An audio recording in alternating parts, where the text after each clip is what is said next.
Jorge Sedano does a great job with ESPN Radio and ESPN, and of course, nighttime host, now LA morning show host on ESPN 710 with Keyshawn Johnson. Also the co-host of Nacion ESPN with wonderful boxing reporter Bernardo Osuna, ESPN Deportes online journalist Marley Rivera. They launched last night. They premiered at 5 p.m. Eastern on ESPN2. Did a really good job, and he's kind enough to join us for a couple moments. How are you, George?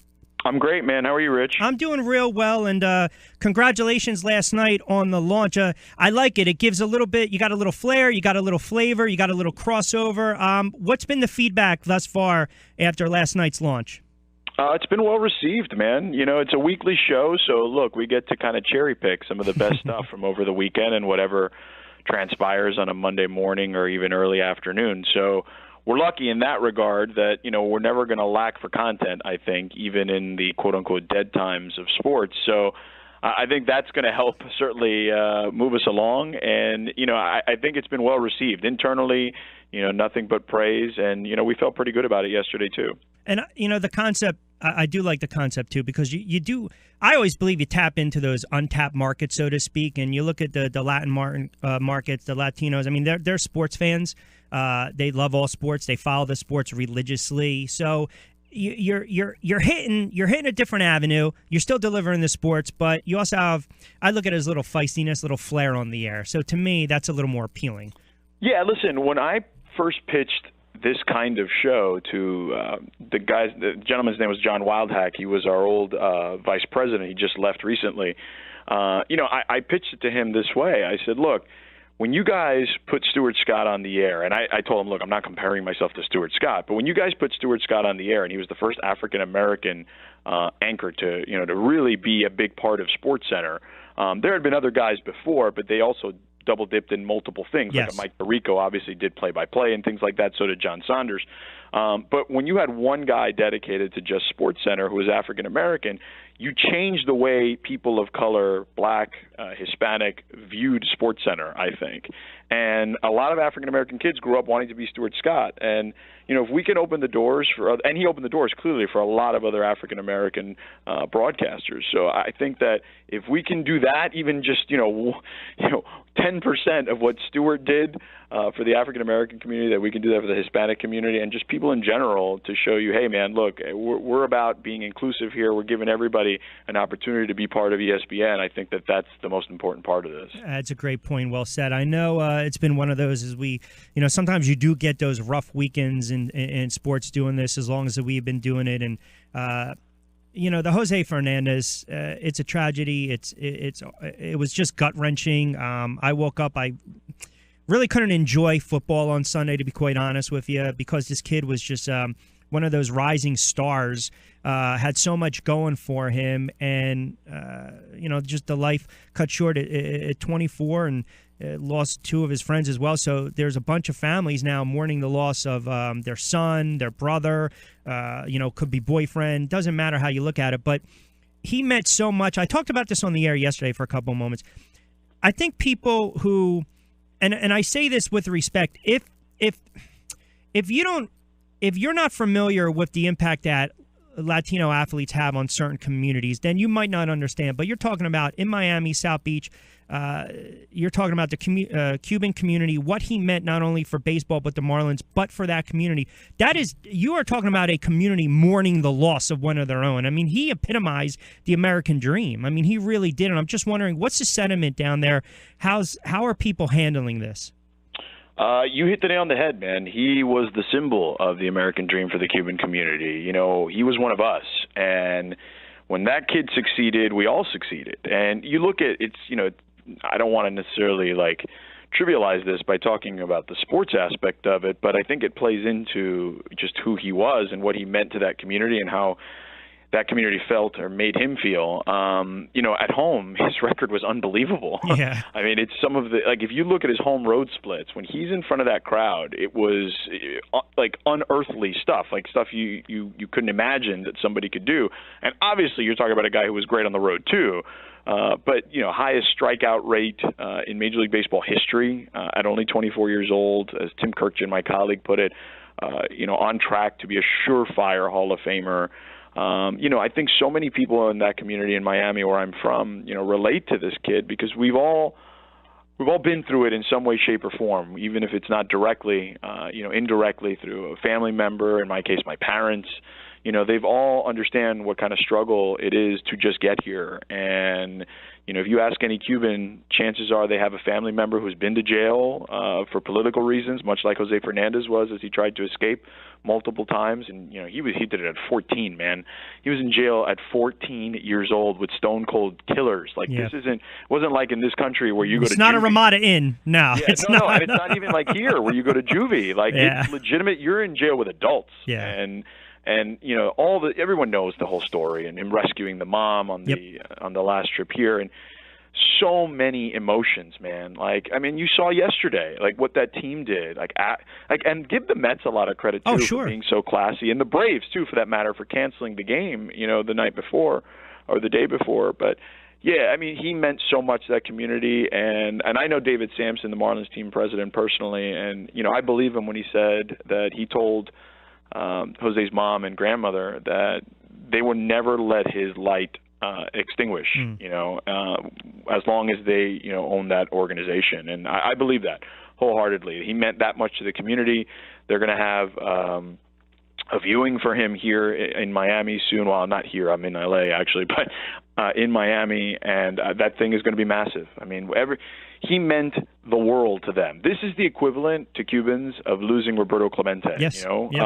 But even more tragic because you're talking about Clemente, losing his life at 38, which is way too young at 38. But let's talk about 24, man. Come on. Nobody should be dying at 24. No, I agree. And of course, that day with Clemente, humanitarian efforts as well. And I don't care who was pitching for the Mets last night. They weren't winning. I just did the Gordon play and the homer and the emotion. I start off the opening monologue. If you don't have if you had a dry eye watching that last night, no heart, or as we say, no corazón. You're soulless. How do you not watch a moment like that and have your eyes water up?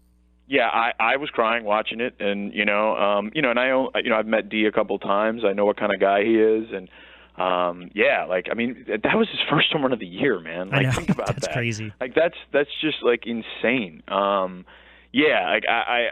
think if you didn't see that, and obviously it's all over the internet, you can just kind of Google it if you haven't. It's a really powerful moment, not only because he hit the home run, but clearly as he's rounding third, he's getting very emotional, and then emotional all the way across home plate, points to the sky. The guys are, consoling him, and they're all kind of just hugging and crying in the dugout. And yeah, dude, I'm tearing up just thinking about it right now, just thinking back at just the way when I watched it. It's insane. Yeah, it was. All right, let's switch gears a little bit for a couple moments. We'll get into a little football. I'm sorry, I can't spend time on the Miami Dolphins. I can't do it. No, I don't either, dude. They're terrible. There we go. I think we have a couple Dolphins fans out listening. But, all right, bigger surprise. New England at 3-0 without Brady, or the Eagles 3-0 with Carson Wentz? That's a tough one, actually. Look, man, I would still say the Eagles because I didn't think that Jacoby Brissett would end up playing, right? I just assumed it was going to be Garoppolo. And, look, it's still Belichick. Belichick is, light years ahead of the next best coach. And it's funny, one of the topics we did, this week on ESPN on a lot of the shows was, what does it mean for Brady and, having won games without him. And I don't think it means all that much to Brady, to be honest. To me, what it proves is how great Belichick is compared to the next great coach. Brady is still one of the top 3, 4 quarterbacks in the history of the game. But the gap between him and, whoever you have there, right? Let's say we make him the top guy. The gap between 1 and 2 is a slither, you know what I mean? As opposed to the gap between Belichick and the next greatest coach, whoever you want that to be, Walsh or Shula or you name it, right? I just think that it's that wide a margin. But yeah, it's the Eagles, man. The Eagles have the number 1 defense in the league right now. They're playing lights out. Listen, the fans in our backyard, they're clamoring already. They're checking off. I said it's a dangerous proposition going through that schedule and doing the ones and losses, but they're doing it. No, don't ever do that in the NFL because every game is talk to the audience. Speak to the audience. Tell them that every game is a possible loss. It's just the way it is now in that league. But yeah, look, I think Wentz is unbelievable. I think that he reminds me of kind of like some hybrid of like Joe Flacco, Ben Roethlisberger, and he's got better wheels than both those guys. Yeah. So there's that. And the defense, as I mentioned, is fantastic. And I think Wentz actually has a great infrastructure there. You're talking about a former quarterback as his head coach, former quarterback as an offensive coordinator, and Frank Reich. So, I just think that he's got a good support system there. Now, one of the questions I did on Nacion yesterday, and again, if you didn't, I'm sure, Rich, you mentioned it's 5 o'clock every Monday on ESPN2. One of the topics was the Eagles, and I said, look, am I buying the Eagles yet? I don't know about buying them yet. I just want to see more. Yeah, what I mean? That's fair.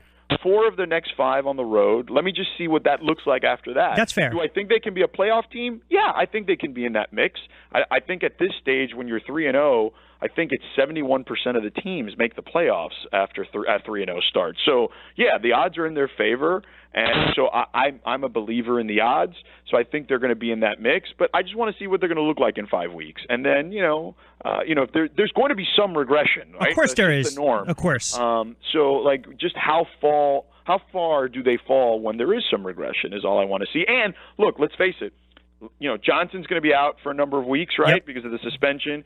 They're already kind of thin at a lot of positions. There's not a ton of depth, and injuries then become an issue there, so it becomes a battle of attrition. So I just want to take a wait-and-see approach. But I do think that they are by far the biggest surprise, and it's fun to watch them. To be honest. It is. I mean, last year it was a train wreck with Chip Kelly, so it gave us a lot to talk about the Monday after I bet. with the presser. And again, before I let you get out of here, a couple minutes with Jorge Sedano. Does a great job. You heard him on radio now with ESPN, co-host of Nacion, ESPN, boxing reporter Bernardo Osuna, who does a great job all the years with Friday Night Fights. ESPN Deportes online journalist Marley Rivera. It's a new 1-hour weekly show, premiered last night. It launched 5 p.m. Eastern Time on ESPN2 on Monday, so catch it next week as well. 30 seconds before I let you get out of here. If you are the Giants, do you let Beckham just be Beckham, or do you give him timeout? Do you sit him for a timeout? Oh, no, I don't think you sit And I him say for that a tongue-in-cheek. How do you handle Beckham? No. Listen, man, you let that kid be who he is. Like, I'm all about letting guys show me raw, unadulterated emotion. And here's the reality of it. It's not like – and look, I defended Des Bryant, who was getting into it with coaches on the sidelines, and there was physical altercations at times there, right? Like, he had to be restrained. Odell's just doing it on his own. Like, if I'm a teammate, I'm looking at him and it's like, oh, there he goes again. But it's not affecting me. Like, I don't know what McAdoo is talking about there. So, like, listen, I'm a defender of the diva wide receiver. I have a history of it. So I'm going to defend this because I think this is like a parking citation compared to some of the stuff the other guys have done before him. I hear you. Listen, he goes out there and next series he makes some plays. I mean, sometimes you kind of live with that, right? Sometimes you just you take the good with the bad. Hey, George, it was great catching up, pal. Listen, the best of luck. Congrats on the new endeavor. I'm sure everyone will start watching. I think it's a good thing. You guys are tapping into a nice market, and hopefully we can talk again. I appreciate a couple moments. You got it, Rich. Anytime, buddy. All Take right, care. you got it. Be well. Jorge Sedano, good stuff there.